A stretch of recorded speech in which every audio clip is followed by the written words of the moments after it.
Hello दोस्तों, welcome back to my new blog. आज है 10 मार्च 2026 और अभी शाम के 5 बज रहे हैं। तो मैं ब्लॉग स्टार्ट करूं उससे पहले मुझे आपको कुछ बताना है। तो कल मैं एक दुकान में माल देने गया हुआ था और उस एरिया में मेरे पुराने बॉस का घर है और वो तभी उसी दुकान में पहुंचे हुए थे मॉप खरीदने के लिए और वो मॉप देख रहे थे उस समय। तो मैं उस दुकान में गया था, कुछ सामान दे रहा था। तो ये पुराने बॉस कब के हैं? तो 2017 से लेके 2018 तक मैं एक बैंक में काम करता था। तो उस बैंक के एक लोन डिपार्टमेंट में मैं एज अ सेल्स ऑफिसर काम कर रहा था उस समय। तो वो था कंज्यूमर ड्यूरेबल लोन। मैं बैंक में नहीं बैठता था। मेरा वर्क प्रोफाइल ऐसा था कि मुझे कुछ इलेक्ट्रॉनिक शॉप अलॉट किए हुए थे जहाँ पे टीवी, फ्रिज, वॉशिंग मशीन और लाइफस्टाइल प्रोडक्ट लाइक फर्नीचर वगैरह वो मैं फाइनेंस करता था उस समय।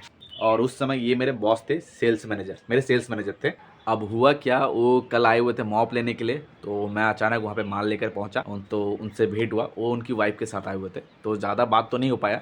तो ऐसे हालचाल पूछे कि कैसा है देव। मैंने बोला ठीक हूँ सर। बोले कैसे काम चल रहा है? मैंने बढ़िया है सर, बढ़िया चल रहा है। उनसे मैं बहुत दिन बाद मिल रहा था और उनको ये पता था कि मैं कोई बिज़नेस कर रहा हूँ, लेकिन क्या बिज़नेस कर रहा हूँ ये नहीं पता था। तो अब जब उनसे मिला, सब अच्छा बात हुआ। तो पहले क्या था सर, एक ही मतलब सिटी के सेल्स मैनेजर थे। तो अभी उनका भी अच्छा खासा प्रमोशन हो गया है। लेकिन पहले जो बैंक में थे, मतलब पहले जहाँ पे मैं काम करता था, वो अभी वहाँ पे सेल्स मैनेजर नहीं है। और अभी वो दूसरे कंपनी में है और दूसरे कंपनी में पूरा अभी स्टेट देखते हैं। मतलब उनके अंडर में अभी बहुत सारे सेल्स मैनेजर हैं। ठीक। तो हुआ क्या, सुनो। ये बात है 2018 का। तो 2018 में मैं वो बैंक से रिज़ाइन कर देता हूँ। 2017 में मतलब बैंक ज्वाइन किया था।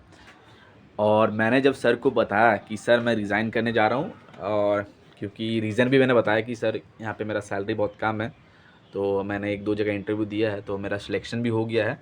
तो वहाँ पे मुझे सैलरी ठीक ठाक मिल रही है।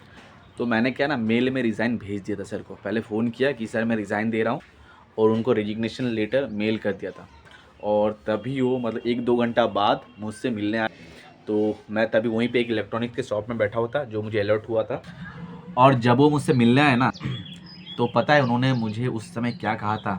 उन्होंने कहा था, अरे देव, तुमको इतनी बड़ी अपॉर्चुनिटी मिली हुई है, ठीक है, इतने बड़े बैंक में तुम काम कर रहे हो, तुम बस छोटी सी चीज़ के लिए अभी बैंक छोड़ दे रहे हो। अभी तुम्हारा एज ही क्या है, तुमको तुम्हारा सैलरी भी बढ़ेगा। बहुत कुछ बोलते मेरे को कि तुम्हें इतना बड़ा अपॉर्चुनिटी मिला हुआ है, ये मत छोड़ो, तुम्हारा सैलरी आज नहीं तो कल बढ़ेगा। धीरे धीरे ये सेगमेंट और ग्रो हो रहा है, तुम्हारे तुम्हारे बहुत सारे भी जूनियर भी आने वाले हैं, तुम भी उसको उनको ट्रेनिंग दे सकते हो। ये सारा चीज़ सब ठीक था। मैंने एक ही चीज़ पूछा उनसे कि सर सैलरी बढ़ेगी तो कब बढ़ेगी? क्योंकि मैं उस बैंक में ऑन रोल में नहीं था भाई। ऑन रोल में अगर होता तो ऑन रोल में होता तो हर साल सैलरी थोड़ा ना थोड़ा बढ़, मतलब मैं क्या, कोई भी हम लोग जो सेल्स ऑफिसर होता है ना, सेल्स ऑफिसर और सेल्स एग्जीक्यूटिव जो कंपनी के एकदम निचले भाग में होता है भाई, ठीक है, जो सेल्स का जो काम करता है, उनका सैलरी उस हिसाब से नहीं बढ़ता है। ठीक है, वो लोग कमाता है किससे? इंसेंटिव से। और उस समय उस बैंक का इंसेंटिव का भी क्राइटेरिया इतना हार्ड था ना कि नेक्स्ट टू इम्पॉसिबल था अचीव करना, मतलब हम लोग के लोकेशन में उस समय। तब मैं तो नहीं माना कि भाई नहीं सर, मुझे जॉब ऑलरेडी मिल गया है और अच्छा अच्छा पैकेज भी मिला है मेरे को। तो मैं भी स्विच कहा। फिर जब नहीं माना तो उन्होंने बोला, अरे देव, तुम्हारा कुछ नहीं होने वाला है, ठीक है, तुम कहीं पे भी टिक नहीं पाओगे अगर ऐसा सोचोगे तो उनका एक बात तो सच था कि मैं बाद में कहीं पे मतलब जॉब फिर किया ही नहीं। मैं दो तीन कंपनी में फिर स्विच करता रहा, लेकिन ये चीज़ उनका गलत था कि मैं कुछ कर नहीं पाऊँगा लाइफ में। ठीक है। तो जब मैं उनसे कल मिला मैंने, ठीक है, तो मुझे देख के बोला, अरे देव, तुम अच्छा कर रहे हो, करते रहो। और हाँ, एक चीज़ और, उस समय जो कंपनी में थे ना, वो भी अब उस कंपनी में नहीं है, मतलब उस बैंक में भी नहीं है, वो भी स्विच कर लिए। तो ये कहने का मतलब ये भाई, सब ना पहले अपना देखता है, ठीक है, कोई आपके बारे में नहीं सोचता, देखता है उसका कितना फ़ायदा है उसमें। तो मैं अगर उस समय उस बैंक में रुकता तो मेरे से ज़्यादा फ़ायदा उनको हो रहा था। तो खैर, ये था भाई जो किस्सा मैंने आपको सुनाया। मेरे को कल अपने बॉस से मिलने के बाद ये किस्सा मुझे याद आ गया था। तो खैर, अभी शाम के 5 बज रहे हैं और तो मैं अभी जा रहा हूँ कुछ माल लेकर। मुझे एक ऑर्डर मिला हुआ है, मेरे घर से 8 किलोमीटर दूर एक दुकान में देना है। तो सारा जो सामान है, तो सारा जो माल है, मैंने अपना गाड़ी में पहले ही लोड कर दिया। क्या क्या माल है मैं आपको दिखाता हूँ। आज भाई कुछ ज़्यादा ही माल हो गया है। देखो कितना बोरा है, 3, पीछे 3 बोरा और आगे 2 बोरा, और एक पेटी कप का, ये बैग, एक ठो बैग और ये 2 ठो बैग। तो इसको लेके चलते हैं अभी देने के लिए। तो भाई जहाँ पे माल लेके आना था मुझे, वहाँ पे मैं माल लेके आ चुका हूँ और माल दे भी दिया है मैंने। ये सारा माल मैंने अभी जस्ट इनको दिया है, 1 बोरा कप का और 2 बोरा दोना, उधर प्लेट। भैया को जब भी माल देना आता है ना, मेरा आधा घंटा से ऊपर का टाइम ना ये पूरा खींच लेते हैं।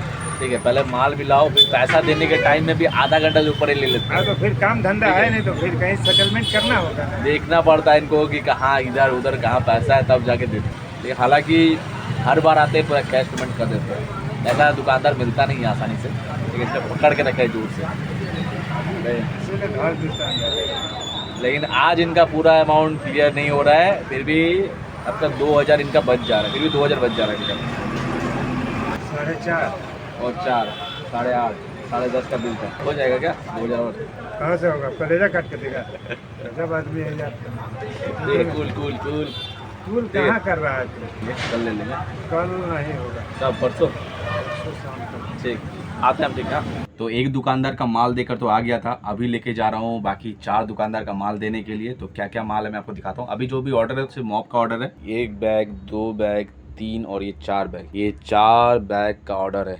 इसमें 20 पीस बोतल मॉप है, इसमें भी कुछ रिफ़िल वगैरह मॉप वगैरह है, ये उसका पाइप है, ठीक है, और इसमें भी कुछ मॉप है और इसमें भी है। तो अभी सिर्फ मॉप का ऑर्डर है, ठीक है, 4 बैग है। और कस्टमर कितना और दुकानदार कितना है, 1 2 3 4, दुकानदार भी 4 ही है, ठीक है। तो 4 बैग 4 दुकानदार, तो चलते हैं माल लेकर। तो भाई मार्केट में माल देने आ गया हूँ और एक दुकान में मैंने माल दे भी दिया है। कौन सा दुकान में मैं दिखाता हूँ, दूर से दिखाता हूँ, ठीक है। ये देखो, ये वाला दुकान में मैंने माल दिया अभी और बाकी बचा हुआ दूसरा माल लेके जा रहा हूँ मैं। फालतू आदमी हैं, इनका भरोसा में देखो अभी हम कब लिखा हुआ। सॉरी अंकल, अंकल को मतलब टब लेके आए थे, लेट हो गया। अंकल मेरे को परसों बोले थे, मैं आज लेके आ रहा हूँ। आज मेरी गलती है अंकल, सॉरी, थोड़ा कुछ काम में व्यस्त थे इसलिए नहीं ला पाए। क्या मदद करें, पकड़ो इसके। एक्चुअली 9 बज रहा है, अंकल का दुकान बंद करने का टाइम आ गया है। सब घुसा दिए ना, क्या दिक्कत क्या है, इसे रखने में मदद करें लीजिए। अंकल 3 तो दे दिए, सॉरी हम पहले भी बोले, अभी फिर से सॉरी बोल रहे हैं। अंकल मेरे को परसों ऑर्डर दिए थे और मैं आज लेके आ रहा हूँ माल, ठीक है। कुछ काम में फंस गया था अंकल, बाकी मतलब ऑर्डर में कुछ था, कुछ काम में नहीं फंसा है। नहीं, अरे नहीं था मेरे पास, कुछ माल नहीं था। अरे आप दीजिए पैसा, दीजिए। अभी हम पैसा नहीं देंगे, पैसा भी तो अंदर घुस गया है। पैसा अंदर घुस गया है? हाँ। कहाँ अंदर घुस गया? एकदम अंदर चले गए। अरे अभी कितना चेंज पूरा गिर गया था, चेंज सबको उठाते कितना टाइम हो गया। ठीक है भाई, अंकल ने तो पैसा दिया नहीं, तो हम निकलते हैं। अभी लास्ट एक ऑर्डर बचा हुआ उसको दे देता हूँ, ठीक है। आज का लास्ट दुकान, लास्ट ऑर्डर कंप्लीट हो गया है, तो इनसे पैसा लेके अब निकलेंगे घर जाके खाना भी बनाना है। सुबह शाम दोनों टाइम सेल नहीं हो रहा है, मार्केट बहुत ख़राब चल रहा है, मार्केट की स्थिति बहुत ख़राब है अभी। गैस है ना आपके पास भैया? हाँ, कोई दिक्कत तो नहीं है ना? दिक्कत होगा तो मेरे को बिल्कुल बता दीजिएगा। मेरे पास भी गैस अभी बुक करवा है, अभी देखेंगे कल ढूंढना पड़ेगा कहाँ लाना है। 2-3 दिन के बाद मिलेगा यार। मुझे पता है, एक तो मेरा चल रहा है, एक तो लेकिन एक्स्ट्रा सिलेंडर भरा के रखना पड़ेगा ना।